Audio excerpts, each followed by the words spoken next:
میگه شما دا پندهنده ها نیومدن که گاو زنن آخی پدر و مادرت آزار نتی حرام ای، نیومدن گوان همسایه را آزار نتی حرام ای، نیومدن. میگه همین قگپا را گفته سیان شما میگه پند نمیگیره. و جاءکم نذیرون، شما دا میگه پندهنده ها نیومدن. فذوقوا فما للظالمین من نصیر. نه امروز جهنم عذابشو میچشه برای که شما ظالمی.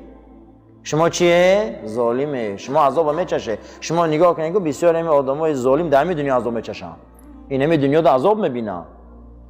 بسیاری عذاب میبینن. از هم عذاب بد برای به خدا و به رسول ظالم این آبروه. آبرو ندارن. ای همه چیزی بزرگ آبروه. پیغمبر صلی الله علیه و سلم آمدن. ای تمام مهربانی های دنیا مهربانی رسول الله فرق میکنه. چگونه فرق میکنه؟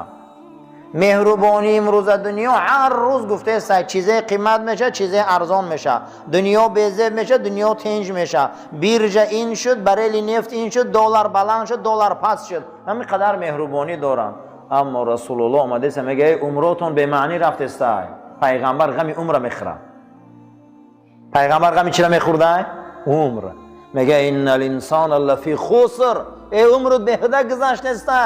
ای آدم عمرت به هده گذرانده استی. عمری رنگ حباب. حباب چی را میگن؟ پوپکی بالای آب. ای عمرت به معنی ای عزیزم. پیغمبر اومده است میگه عمرت به معنی. پیغمبر چیکار داره در پول و مال و سرمایه و طلا و بریل نفت؟ عمرت به هده نگذران. میگه ای بنده عمر در خسران ای، عمر در زیان ای، عمر تا به هده نگذران. برای همین فذوقوا بچش عذاب جهنم. الله جل و علا شانو جواب میداده برای آدمای ظالم هیچ کس یاردم نمیکنه. امروز ظالم که یاردم میکنه؟ هیچ کس یاردم کرده نمیتونه. به روز گفت آن سلطان ابرار بفرمود از لبی شیرین شکروار. یعنی جناب پیغمبر از این لبی شیرین زبان مبارک یک کلمه شیرین گفت. بگفت ای فاطمه، ای امت الله، ای فاطمه بچم، ای امت خدا، بگو ذکر خدا باش آگاه. یاد خدا را کن، آگاه شو. مگویی که پیامبر زاده ام من. و پگه نگوی من دختری پیغمبرم. میانی بندگان آزاده ام من در بین بنده ها جداش کننده ام. اینا نگویی با که فردا تمام قیامت گفت موقوفی عمل هاست وگرنه در رهی طاعت خلال هاست. پگه خدا ای عمل میپرسه، پگه نمیگه که تو دختری کی بچه کی و نکنی بچه میخیلی را. من در بین آدم ها خوش روم، من اینم، من بابام این بوده، امام این نمیشه. و گفت میانی بندگان آزاده ام من. نکنی این کارا. پگه از اون نمیپرسه، پگه از عمل میپرسه. برای همین حدیث صحیح مسلمه. معویزه ها را گوش کنه که روز قیامت یک گروه آدم ها میمون میخستیان. چی میخستیان؟ میمون، گوشاشان کر. میگفتن کیانیا؟ میگفتن در گوشاشان با سربای جهنم ریزه. اینا دا معویزه میکنی با شوخی میکنن. عزیزا من یگان ارتیستم که شوخی کردیست اینجا دا. من گپی خدا و رسول گفتستم، من چیز قرآن گفتستم. والله آدم پگه لعنتی میشوه. پیامبر گفتن بسیاری آدم ها مسجد میبیان گناه گرفته میرون. برای همین هر چی را ارزش قائل شوی. یک چاینک چایخانه چی میتین 50 روبل تانا میگیرن. یک معلم یونیورسیته لکسیا میخونه، هر لکسیاش $70. وقتی که درس تیار میکنی ارزش قائل شوی آدم دا. در آمده اللهم افتح لی ابواب رحمه، خدایا در رحمت من دهوی که. من اینجا یگان صحنه تیرک نیست خندیده شینین. آمده به خاطر خدا و رسول در این عزیزو. من قول خدا و رسول گفتستم. از همین بالای منبر وقتی قبول دعا به حرمت قولش دعا میکنم. در آمده عزیزان مهربانی قدید روی خدا نغز میدونین که ابو جهل و ابو لهب مسخره میکردن رسول الله را. تبت نازل شده حقشان، سوره اقرار آخرش نازل شده حقشان، جهنمی بدنشان. گفته پروردگار ما دیدیم، فهمیدیم، شنیدیم، میخواهیم بازگردیم عمل خوب کنیم، ما که دیدیم عذاب جهنم. قول جهنمی ها اولم تکونوا اقسمتم من قبل ما لکم من زوال. شما هم کسایی نبوده که اول قسم خورده پیش از همین بعد از او ایمانا را از دست داده؟ شما مادمو نبوده؟ روحی شما در ازل قالو بلا گفته به شما بسیار عهد شکسته، بسیار این کارا را شما کردگی. ما زورمان میبیا بسیار خدا در رو میبیاریم، همون روز مشکلاتمان آسان میشود که از خدا دور میشین. قیامت هم جهنمی ها میگفتن که میخواییم براریمونه فقط خطا عبادت میکنیم. گفته شما عهد بسیار شکستگی، شما نمیکنه با این کارا، شما این عهد نمیشه، شما با عهد میشکنی. برای همین عزیزو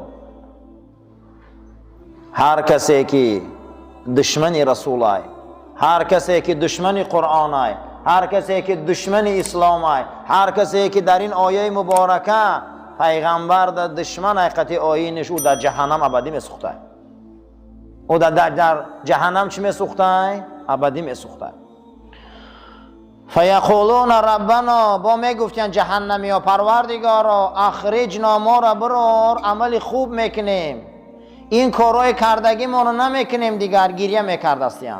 پروردگار جواب میداد است اولم نعمرکم ما یتذکر فیه من تذکر و جاءکم نذیر فذوقوا و ما للظالمین من نصیر.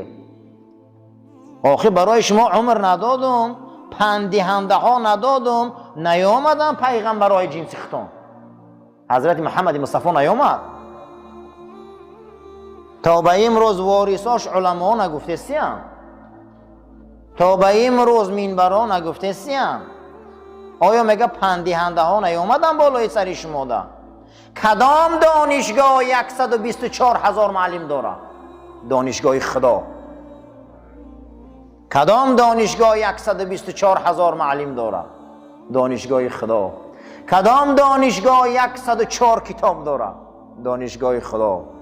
کدام دانشگاه همیشه بیداره یا همه خوابه؟ دانشگاه خدا. میگن چه خیل دانشگاه خدا بیداره همه خوابه؟ در یک فن دنیا کنی یک کلمه یاوه که در فنای دنیاوی گفتگی باشه که این حلاله این حرام، کنی در یک فن دنیا یاوه کنی فیزیکا خیزن گوان که در فیزیکا میگه که این چرا نخره که حرامه. در کجا آمده در علم متیماتیک گفته باشه که لقمه حرام اثر داره در فرزند؟ در کدام فنی زبان مادری گفته است که عرق حرامه؟ در کدام فنی اریتمتیکی گفتگی باشه که گوشت خوک حرامه؟ در کدام فنی مقصد هندسه و گیومتری گفتگی باشه که ظلم حرامه؟ نیامدن پندهنده های جنس ما. دنیا خوابه شریعت خدا بیداره، دنیا خوابه آیین بیداره، دنیا خوابه اسلام بیداره. چگونه که جناب پیغمبر صلی الله علیه و سلم فرمودن بنده رو وقتی در لحد میموندین ملائکه های منکر و نکیر میدیده میگفته که من اجازت میتیه که گشت خونم روم. چی میخواسته؟ من شما اجازت میتیه که من خونم روم خبرشان کنم که منکر و نکیر حقه، خبرشان کنم که داخلی گرد پرسیدن حقه، خبرشان کنم که پیغمبر صلی الله علیه و سلم میپرسن حقه. برای اون گپ زنم ملائکه میگه به می آمدن منکر و نکیر میگفتن که نوم خواب کنه که کنومت العروس، رنگ خواب عروس خواب زنه که دیگه برای تو رخصت نیست، حکم برای تو تمام شد دیگه. همین که زاره میکنی دیگه خلاص، همون روز حکم سود برارن تو همین قدر زاره میکنی و تغییر نمیابه. خدا هم حکمش همین بده که بازگشت نیست دیگر، خلاص میموندی. ما درباره چی فهمیده بدیم گفته بدیم؟ درباره اون کسایی که گفتن که پیغمبرا را یکی از خصلتاشان همین است که همیشه در دشمناشان غلبه میکنن. در جنگ بدر وقتی پیغمبر غلبه کرد، یهودی ها گفتن که این پیغمبره، پیغمبر رو فقط غلبه میکنن.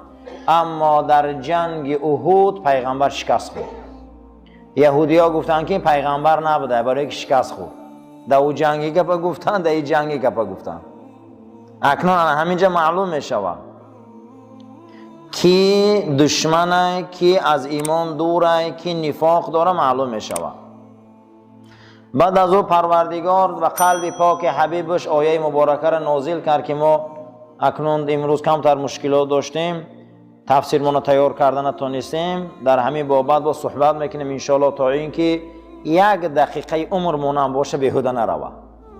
قل للذین کفروا، بگو برای اون انسان هایی که با تو باور ندارن، بگو برای این یهودی ها، بگو برای اون کسایی که امروز طعنه میزنن که چی به اسلام این است و آن است، شکست میخوره و مغلوبه، بگو ستغلبون، در آینده اسلام ظفر مییابه.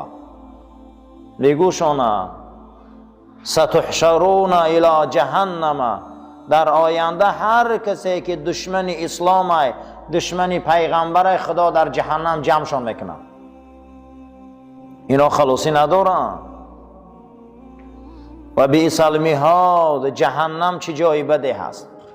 ما در این بابا صحبت داشتیم. قال محمد بن کعب لأهل النار، محمد پسر کعب یکی از تابعین بزرگ برای صفت دوزختیایی که دشمن خدا و رسولان گفته 5 خواهش جهنمی ها را الله جل و علا شأنه در قرآن وصف کرده. جهنمی ها را 5 خواهش میکردین اما خدا جواب دادگی بده. جواب خدا در 4 جاش بده. یکی از اونها ربنا امیتنا اثنتین و احییتنا اثنتین فاعترفنا بذنوبنا فهل الی خروج من سبیل. جهنمی ها میگفتن پروردگارا 2 مراتبه مقصد، یک بار در دنیا مردیم، در اینجا هم آرزو میکنیم که مردن آرزو میکنیم که بمریم خلاص شویم، همه عذاب نبینیم. یک بار در اونجا ما را دیدی، عذاب ما کشتی، ما مرگ چشیدیم، میخواهیم که در جهنم هم مرگ بیاری، ما از این عذاب خلاص شویم به این مرگ. خیلی روزی باز میمده. اما خدا میگه در آنجا شما نمیمری، 2 بار باز زنده تان میکنم. یک بار زنده من کردی، 2 بار در قیامت زنده من کردی. ما در گناهامون اعتراف کردیم، پروردگارا یگان رهی برآمد نیست ما را براری. امیقا آرزوی مردن میکردیم دشمنای پیغمبر، اما نمیمردیم. فردا آرزو میکردیم که ما مریم خلاص شویم، اما خدا در جواب اونها میگفته ذالکم بأنه اذا دعی الله وحده کفرتم و ان یشرک به تؤمنوا فالحکم لله العلی الکبیر. ذالکم، اشاره میکنه خدا همینه دعواتان. آخه شما را این پیغمبرها آمدن به خدای یگانه دعوت کردن، شما خدا دا کافر شده. خدا جواب میداده چی با کافر شده؟ آخه پیغمبرها آمدن، منبرها بلنده، مسجدها کار کرده است، علما گفته است به خدا یگانه دعوت دارن، چی با کافر شده باشم؟ میفهمیده کو برای چی کافر شده؟ چوا زید برآمده به آیین رسول، چی با زید برآمده به این پیغمبر آخر زمان. و این یشرک به تؤمنوا، شما شرک ورزیده به جای ایمان بیاره. اما امروز حکم اساسی از جانب خدای بزرگ عالی مقام برآمدگی است، شما یگان آنجا رفتن نمیتونید. حکم خدا های، شما دیگر آرزوی مردن میکنه، نمیمره. شما ابو جهل دیگر نمیمره، او در جنگ احد مرده بود، دیگر در آن روز نمیمره. ابو لهب نمیمره، اون کسایی که دشمن اسلام و قرآن، دشمن رسول الله هن، اونها دیگر نمیمرن. آرزو میکردیم که ما مریم اما نمیمردیم. خدا میگفته آخر دعوت آمد، همش آمد، شما به جای ایمان بیاری چی کار کرده؟ برای چی این کار میکنی؟ چی بکرده؟ یکم سوال شده جواب می آمده. چی بکرده؟ بعد از او میگفتیم پروردگارا ابصرنا، ما دیدیم، سمعنا، شنیدیم، فرجعنا، بازگشتیم میگردیم، عملی خوب میکنیم. با خدا جواب میداده، میگفته فهمیدیم، دیدیم. دنیا خوابه، دانشگاه خدا بیداره. یگانه دین آیینه که برای حرام و حلال فقط بحث میکنه این شریعت خداه.